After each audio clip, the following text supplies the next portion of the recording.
ሰላም ጤና ይስጥልን የተወደዳችሁ የመሃል ሚዲያ አድማጭ ተመልካቾቻችን እንደምንላችኋል። ዘወትር በዚህ ሰዓት ወደ እናንተ የሚደርሰው ነው መሃል ዜናችን ተጀምሯል። በቅድሚያም አበይት ነጥቦቹን በማስቀደም እንጀምራለን። የኮማንዶ ክፍለ ጦር ሬጅመንት የሰላም ጥሪን አልቀበልም ባሉ የፋኖ ኃይሎች ላይ እርምጃ መውሰዱ ተገለጸ። በሰሜን ሸዋ ዞን ሞጃና ወደራ ወረዳ ዛሬ ከሌሊቱ 6 ሰዓት ጀምሮ ጥምር ኃይሉ አስገራሚ ስራን መስራቱ ተሰምቷል። አብራችሁን ከቆያችሁ ታደምጡታላችሁ።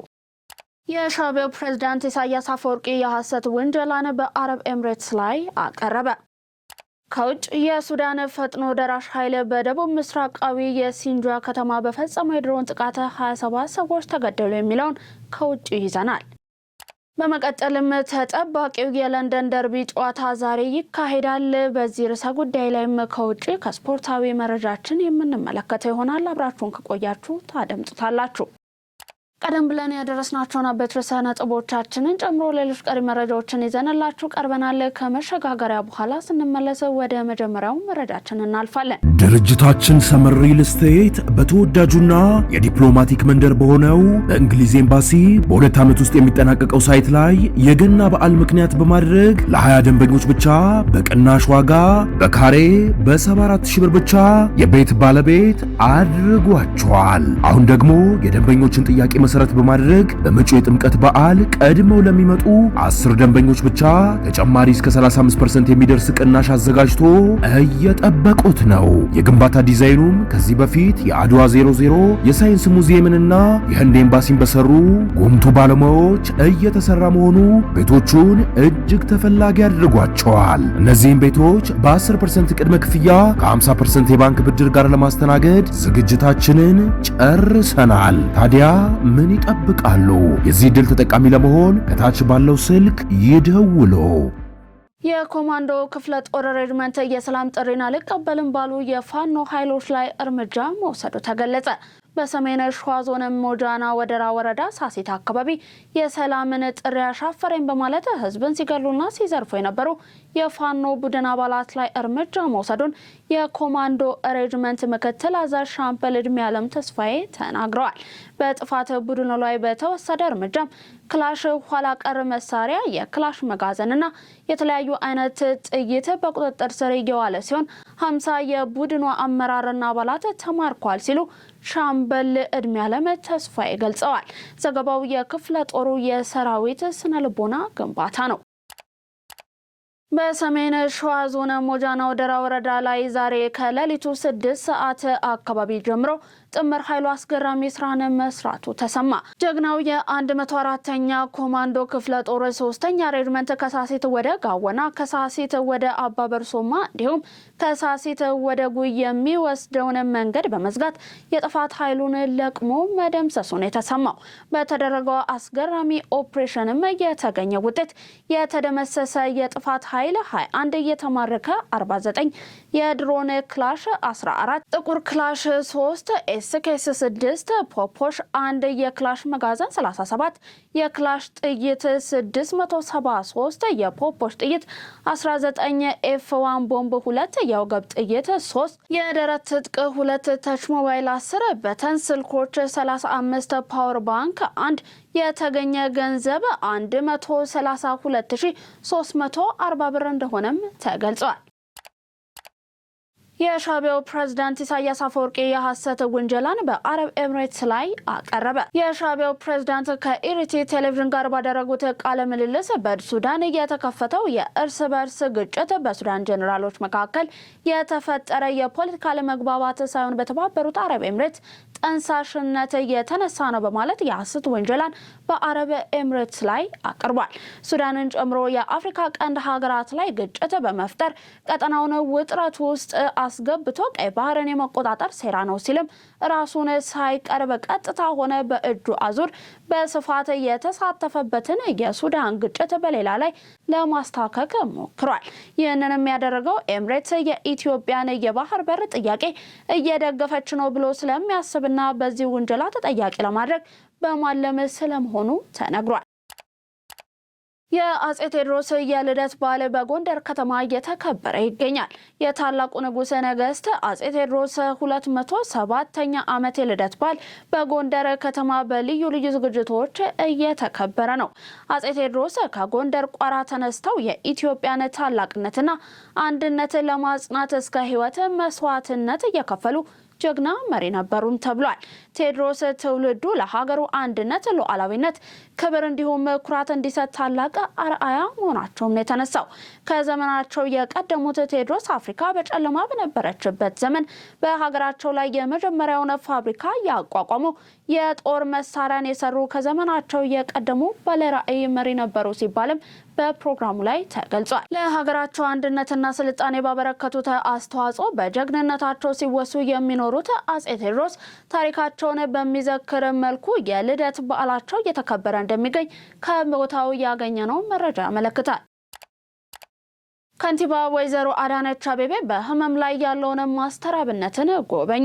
የአዲስ አበባ ከተማ አስተዳደር ከንቲባ ወይዘሮ አዳነች አቤቤ በበጎ አድራጎት ስራው የሚታወቀውንና በአሁኑ ወቅት በሕክምና ላይ የሚገኘውን ማስተር አብነት ከበደን በአካል በመገኘት ጠይቀዋል።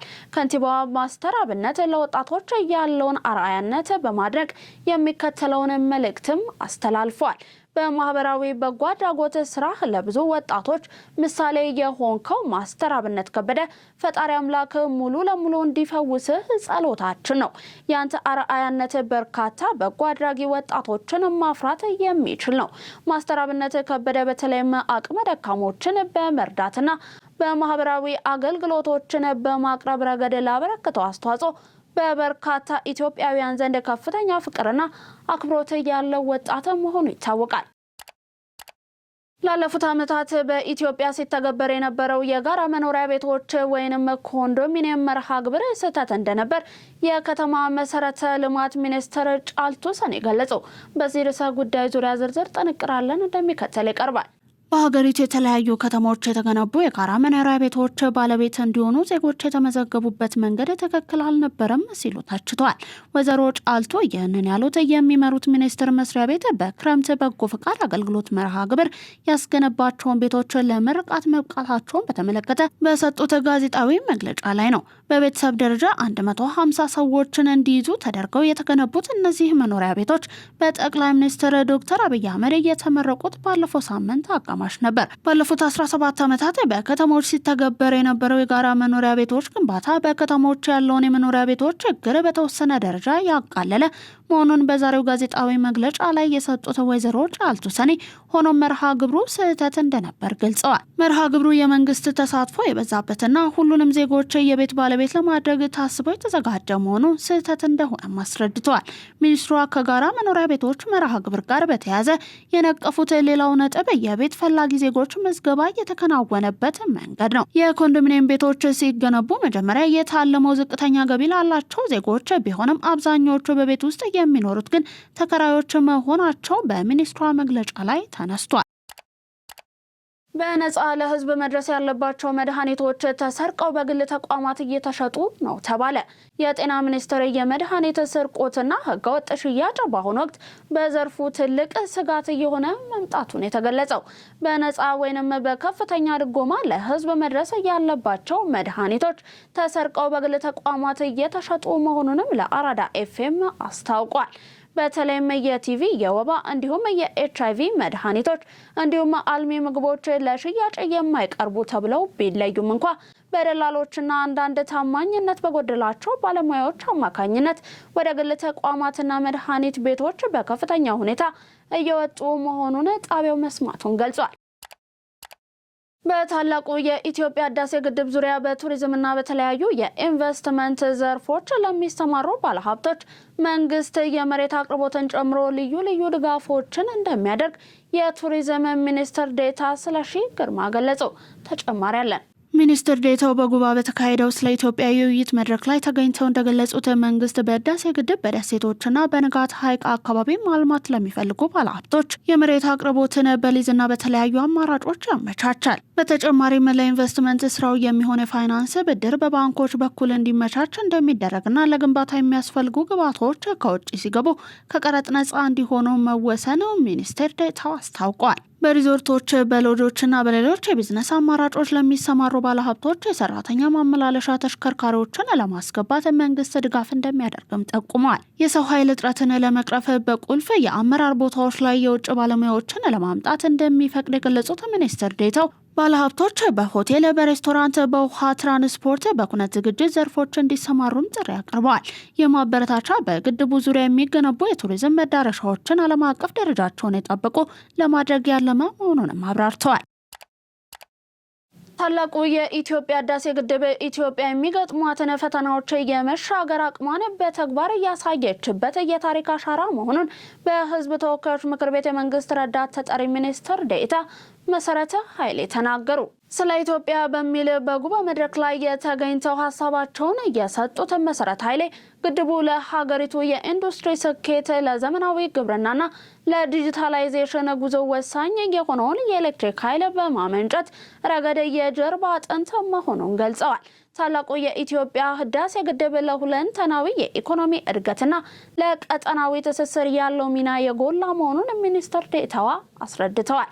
ግድቡ ከኃይል ማመንጫነት ባለፈ ጎርፍን ለመከላከልና የአየር ንብረት ለውጥን ለመቋቋም የሚደረገውን ጥረት የሚያግዝ መሆኑንም በመግለጽ የተፈጥሮ ሀብት ጥበቃ ስራዎች የግድቡን ደህንነት ባገናዘበ መልኩ ሊከናወኑ እንደሚገባም አሳስበዋል።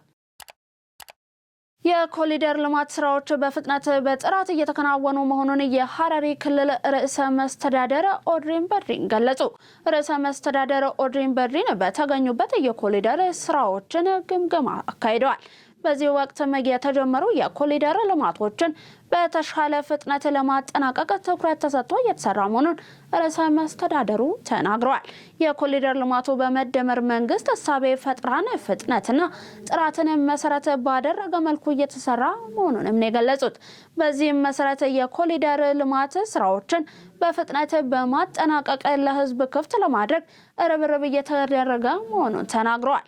የኮሪደር ልማቱ ከተማውን ውብና ጽዱ ከማድረግ ባለፈም ለበርካታ ዜጎች የስራ ዕድል መፍጠሩን ጠቁመዋል። የኮሪደር ልማት ስራዎችን በሐረር ከተማ የውስጥ ለውስጥ መንገዶችን ጭምር በማስፋት እየተከናወኑ ያሉ ተግባራት አበረታች መሆናቸውን ገልጸው ተጠናክረው መቀጠል እንዳለባቸውም አስገንዝበዋል።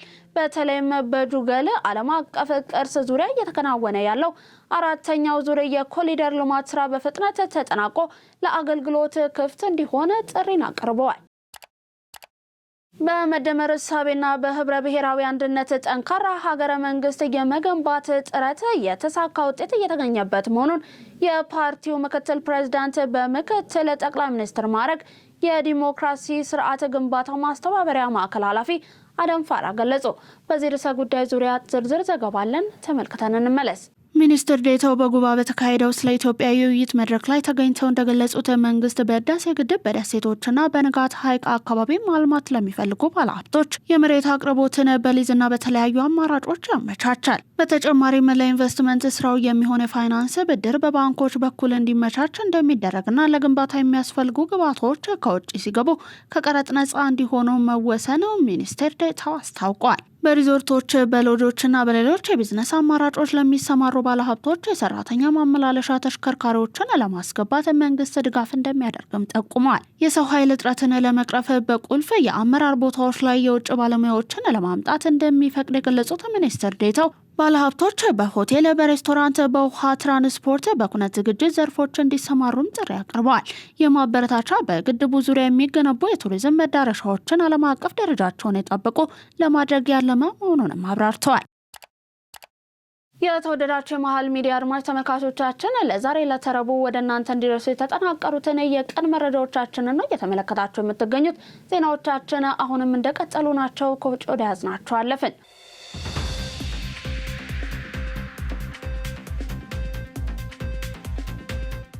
የሱዳን ፈጥኖ ደራሽ ኃይል በደቡብ ምስራቃዊ የሲንጃ ከተማ በፈጸመው የድሮን ጥቃት 27 ሰዎች መገደላቸው ተሰማ።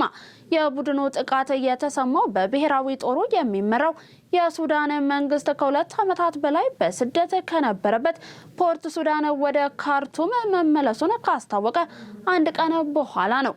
በጥቃቱ ከተገደሉ ሰዎች በተጨማሪ 73 ሰዎች መቁሰላቸውን የግዛቲቱ የጤና ባለስልጣናት አስታውቀዋል። የፈጥኖ ደራሹ ቡድን ጥቃት የፈጸመባትና ከመዲናይቱ ካርቱም በ300 ኪሎ ሜትሮች ርቃ በምትገኘውና የሴናር ግዛት ዋና ከተማ የሆነችው ሲንጃ የብሔራዊ ጦሩን ከምስራቃዊ የሀገሪቱ ክፍል የምታገናኝ ስልታዊ ከተማ ናት ነው የተባለው።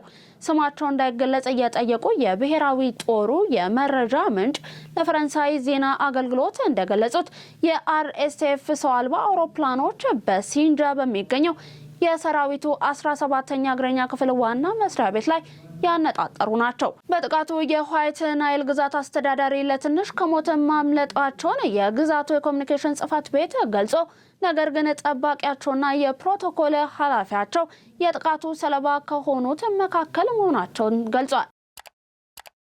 በመጨረሻም ዜና ስፖርት። ተጠባቂው የለንደን ደርቢ ጨዋታ ዛሬ ይካሄዳል። በካራባው ካፕ ግማሽ ፍጻሜ ጨዋታ ዛሬ ቼልሲ ከአርሰናል የሚያደርጉት ጨዋታ ይጠበቃል። የከተማ ተቀናቃኞቹ አርሰናልና ቼልሲ በካራባው ካፕ ግማሽ ፍጻሜ የመጀመሪያ ጨዋታውን በስታንፎርድ ብሪጅ ምሽት 5 ሰዓት ላይ ያደርጋሉ። በአዲስ አሰልጣኝ እየተመሩ ወደ ጨዋታው የሚገቡ ቼልሲዎች በሜዳቸውና በደጋፊያቸው ፊት የከተማ ተቀናቃኛቸውን ይፋለማሉ። በዚህ ጨዋታ ላይ የቼልሲ ልብ ምት የሚባልለት ሞሴስ ካይሴዶ፣ ሮሚዮ ላቪያ እንዲሁም ሌቪ ኮልዊን እንደማይሳተፉ የተረጋገጠ ሲሆን ኮል ፖልመር፣ ሬድ ጄምስ እንዲሁም ማሎ ጉስቶም የመሰለፍ ዕድላቸውም አጠራጣሪ ነው ተብሏል። እንዲሁም በአርሰናል በኩል ወሳኝ የተከላካይ መስመር ተጫዋቾቹ ሪካርድ ካላፊዮሪ እንዲሁም ፔሮ ሂንካፔ እንዲሁም ደግሞ ሞስካሮ በጉዳት ምክንያት እንደማይሰለፉ ተረጋግጧል። የዊሊያም ሳሊባ እንዲሁም ሊያንድሮ ትሮሳርድ የመሰለፍ ጉዳይም አልተረጋገጠም። በትላንትናው ዕለት በተካሄደው የካራባው ካፕ ግማሽ ፍጻሜ መጀመሪያ ዙር ጨዋታ ማንቸስተር ሲቲ ኒውካስል ዩናይትድን 2-0 አሸንፏል።